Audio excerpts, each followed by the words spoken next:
De volta com o Manhã no Ar, são 6 horas e 42 minutos. E agora a gente volta a falar dos festejos dos 300 anos da aparição da imagem da padroeira do Brasil, que começaram bem cedinho aqui em Manaus com uma carreata. Nesse momento, os fiéis se reúnem para um café da manhã comunitário. A Thea Morel está lá no local e traz mais detalhes para a gente da programação em homenagem à Nossa Senhora de Aparecida ao longo do dia de hoje. Olá, Thea. Depois desse café, qual é a programação para o dia? Olha, Adriane, tem uma programação realmente bastante vasta, né? A próxima atividade que vai acontecer aqui no Santuário de Nossa Senhora da Aparecida é uma missa às 8 horas da manhã. Essa carreata no dia de Nossa Senhora da Aparecida é uma carreata realmente muito especial, porque depois que os carros fazem aquele contorno na igreja, né? Os padres também fazem a bênção dos veículos. Então, muita gente participa dessa carreata, porque essa bênção, né, é uma maneira realmente de proteger o seu carro durante o ano que passa. É uma tradição que acontece aqui no Santuário de Nossa Senhora da Aparecida. Como você mesmo disse, são 300 anos de comemoração da aparição de Nossa Senhora da Aparecida, e aqui em Manaus tem também uma comemoração muito especial. São 10 anos que a Igreja da Matriz se transformou em santuário. A gente vai conversar agora com o pároco Inácio Raposo. Ele está aqui para atender a gente, vai parar um pouquinho, porque os fiéis realmente não param de pedir a bênção nesse dia que é muito especial, né, pároco? Explica pra gente um pouquinho dessa história da aparição, né, de Nossa Senhora da Aparecida, que é a padroeira do nosso país. Aparecida é um dos títulos dados a Nossa Senhora, o mais brasileiro que existe. É tão brasileiro quanto o Rio São Francisco. E o povo, a partir de 1717, com o encontro de uma imagem da Imaculada Conceição na rede de 3 pescadores no Rio Paraíba, em outubro de 1717, começou a ir para uma capelinha que a família Pedrosa, um dos pescadores, construiu à margem do Rio Paraíba. E diziam assim: vamos rezar o terço na igrejinha da Imaculada Conceição, aquela Aparecida no Rio Paraíba. Pegou a Imaculada Conceição Aparecida, ou somente Aparecida. Bom, pra gente aqui de Manaus é uma comemoração muito especial também. São 10 anos que a nossa igreja se transforma em santuário. Tem esse vasto café da manhã que está acontecendo agora também, reunindo vários fiéis. Fala um pouquinho dessa programação durante o dia, Paro. Exatamente, são 10 anos do santuário, nosso santuário arquidiocesano. O santuário é um título dado a uma igreja que tem um grande número de pessoas que passam por ela. Semanalmente, 30 mil pessoas passam por esse santuário. E nós estamos celebrando 10 anos que essa igreja foi declarada santuário. 8 horas da manhã teremos a celebração da Santa Missa. Às 10 horas, a Romaria das Crianças, com missa para as crianças. Ao meio-dia vamos cantar o ofício. Às 5 horas da tarde, a procissão, a solene procissão. E às 18h30, Dom Sérgio, nosso arcebispo, celebra a missa. Então é um dia realmente de muita comemoração em torno da Santa Padroeira. Isso, o povo faz a festa é do povo, nós só damos a logística e damos a estrutura. Tivemos o apoio total do Corpo de Bombeiro, do DEPETRAN, da Polícia Militar. Nós tivemos o apoio da Manaus Trans. Quer dizer, tem toda uma equipe que está aí dando suporte logístico à devoção popular. Bom, e a gente aproveita também para lembrar, vou deixar aqui o pároco voltar a fazer a bênção dos fiéis, né? A gente aproveita aqui para lembrar também que essas comemorações, viu, começaram ainda em setembro e elas ainda vão continuar. Hoje é um dia realmente de muita celebração, mas não só ao longo do dia, né? Durante o mês de outubro, outras atividades também vão estar acontecendo aqui no Santuário de Nossa Senhora da Aparecida, que fica no bairro da Aparecida, aqui em Manaus. Volto com vocês, Adriane e Wilson. Tá certo, Thea. Muito obrigada pelas informações. Então, ao longo de todo o dia tem programação aí na Igreja de Nossa Senhora de Aparecida. E o Tribunal Superior Eleitoral identificou mais de 700 títulos eleitorais duplicados no Amazonas. Que coisa, hein? Bastante, né? E quer dizer que um único eleitor tinha mais de um título registrado no TRE. Às vezes, até mais que 2, de acordo com o que foi identificado agora. Foram encontradas mais de 25 mil irregularidades no registro biométrico. Quem vai explicar isso melhor para a gente é a repórter Nayandra Amorim. As informações foram obtidas a partir da comparação das digitais dos quase 65 milhões de eleitores cadastrados biometricamente no país.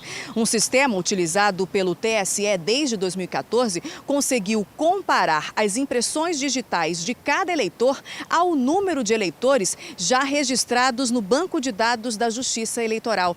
E como resultado dessa análise biométrica, o TSE apontou casos de duplicidade quando uma mesma pessoa tem 2 registros eleitorais e ainda casos de pluralidade, quando um eleitor tem 3 títulos ou mais. No Amazonas, já foram identificadas cerca de 700 inscrições com duplicidade e 48 com pluralidade.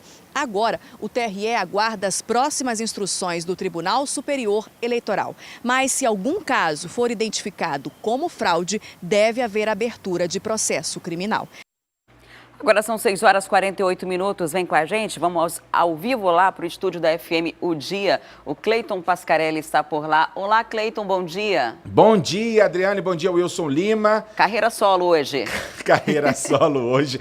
A Nayandra Amorim resolveu aí dar o troco, né, da semana passada, que eu precisei fazer o treinamento, ela ficou sozinha aqui de quarta a sexta. Hoje ela está de folga, está curtindo o feriado.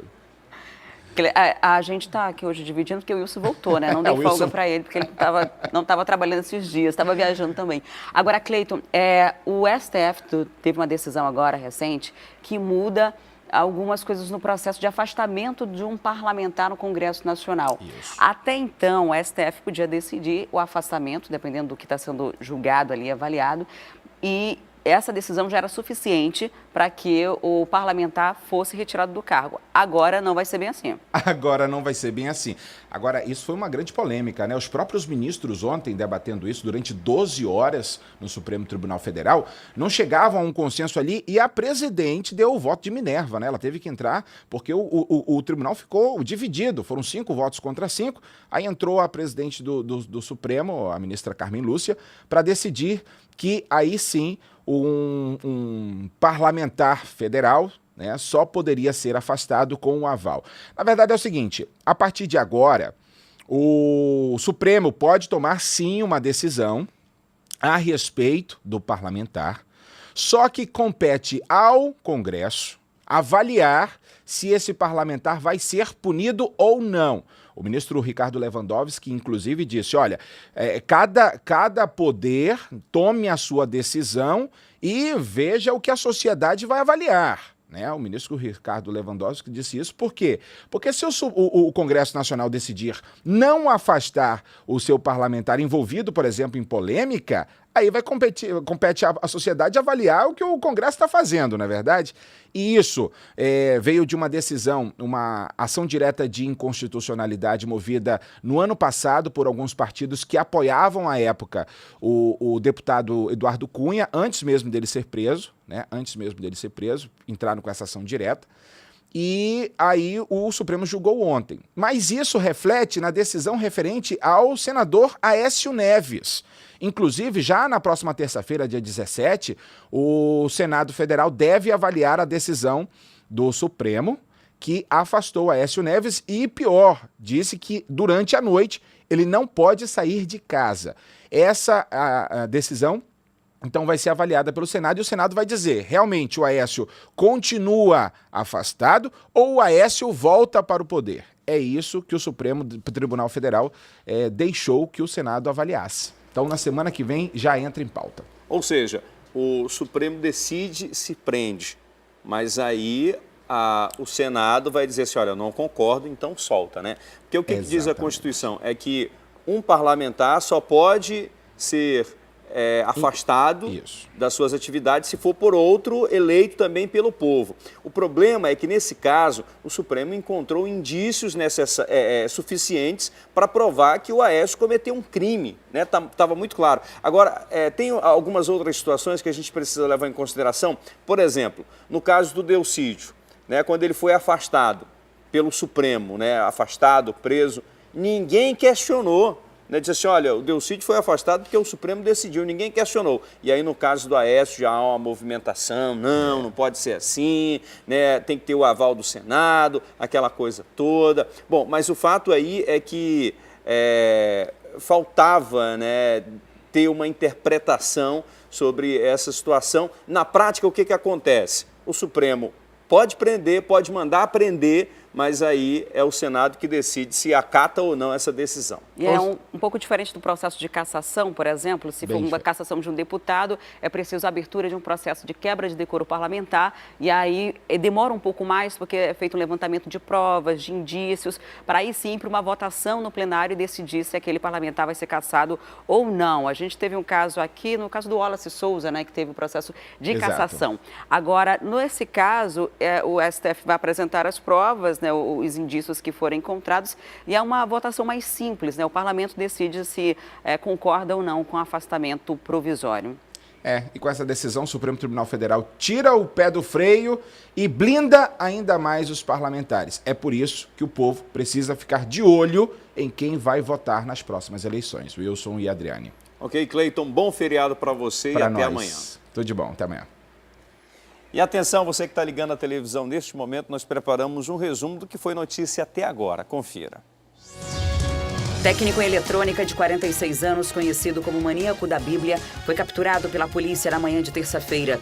Desde 2009, ele estuprava estudantes universitárias na Zona Centro-Sul e foi preso 10 vezes, mas nas últimas 9 vezes ele foi liberado. 2 carros colidiram e capotaram na manhã de ontem na Avenida Altais Mirim, na zona leste da cidade. O acidente aconteceu quando um dos condutores foi fazer o retorno e não viu o outro carro. O acidente causou congestionamento na avenida e um ônibus colidiu levemente com a viatura do Corpo de Bombeiros. A polícia prendeu um casal suspeito de desviar dinheiro de uma cooperativa médica. 6 pessoas participavam do esquema que desviou cerca de 6 milhões de reais e 4 pessoas ainda seguem foragidas. O Tribunal Superior Eleitoral identificou mais de 700 títulos eleitorais duplicados no Amazonas. Mais de 600 eleitores tinham 2 registros biométricos e alguns tinham registro triplicado. Se for constatada fraude no sistema, o caso será investigado. Hoje é feriado, mas nem todo mundo vai folgar, né? O centro comercial e os shoppings da cidade vão funcionar em horário especial, principalmente para atender papais e mamães atrasados com os presentes dos filhos. Na saúde, os serviços emergenciais serão mantidos, mas outros setores só devem funcionar amanhã ou na segunda-feira. E quem tem os detalhes para a gente é a Carol Queiroz. Olá, Carol, que também não está de folga hoje, vai contar para a gente como vai funcionar o horário de atendimento no centro comercial. As lojas vão abrir todas ou só algumas? Como é que vai funcionar? Bom dia, Carol. Pois é, né, Adriane? Também estou aqui trabalhando. Um bom dia para você, bom dia a todos também que nos acompanham. Olha, Adriane, o que você falou é verdade, viu? Muita gente ainda deixa para comprar o presente da criançada em cima da hora. Te confesso que sou uma delas.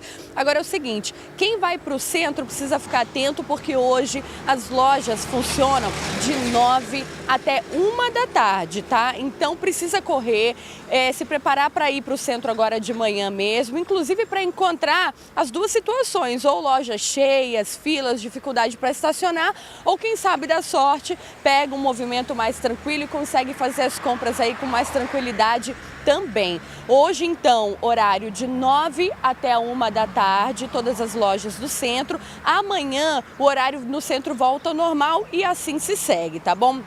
Agora é o seguinte, de acordo com a FEComércio, as lojas dos principais shoppings da cidade funcionam hoje de meio-dia às 9 da noite, um horário diferente aí do centro, precisa ficar atento. Então, nos shoppings, de meio-dia às 9 da noite, bem como a área de lazer e também praça de alimentação que segue nesse horário. Amanhã também tudo volta ao normal aí nos principais shoppings da cidade. Agora, na área da saúde, viu, Adriane, é preciso ficar atento, tá?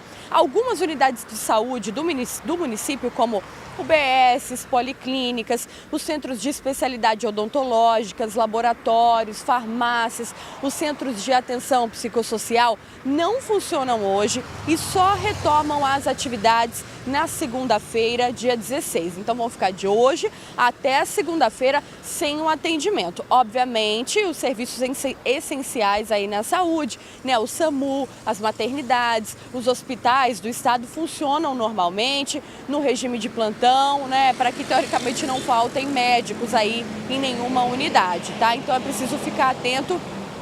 Os serviços essenciais funcionarão, porém essas unidades de saúde aí do município só retomam as atividades na segunda-feira. Agora é importante a gente falar da limpeza também, né? Muita gente pergunta como é que vai ficar a limpeza aí na cidade.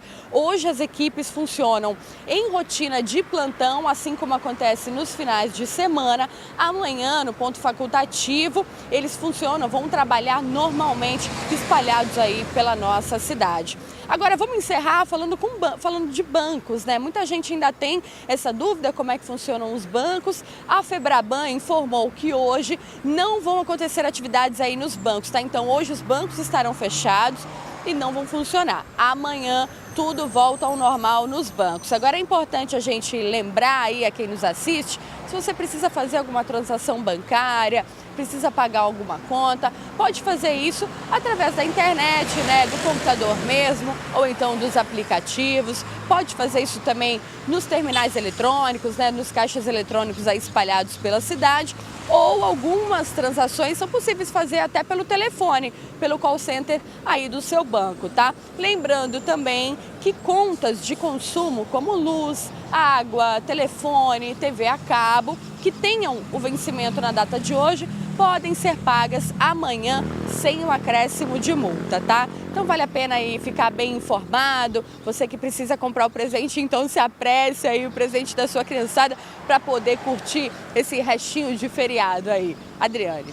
Agora, Carol, um detalhe para quem é funcionário público do Estado, está acostumado com folga, quando o feriado é na quarta, já emenda e volta a trabalhar só na segunda-feira. A Amazonino Mendes cortou o barato de todo mundo, tirou o ponto facultativo de amanhã. Então as pessoas têm que trabalhar nessa sexta. É verdade, viu? Vão ter que trabalhar, colocar a mão na massa. Mas tá bom, é assim, né, Adriane? Algumas pessoas têm o privilégio de folgar, outras não. A gente gosta de trabalhar, então tá aqui com amor também. E depois a gente aproveita aí com a criançada. Obrigada, Carol, pelas informações. Wilson, imagino que muita gente vai faltar amanhã no trabalho.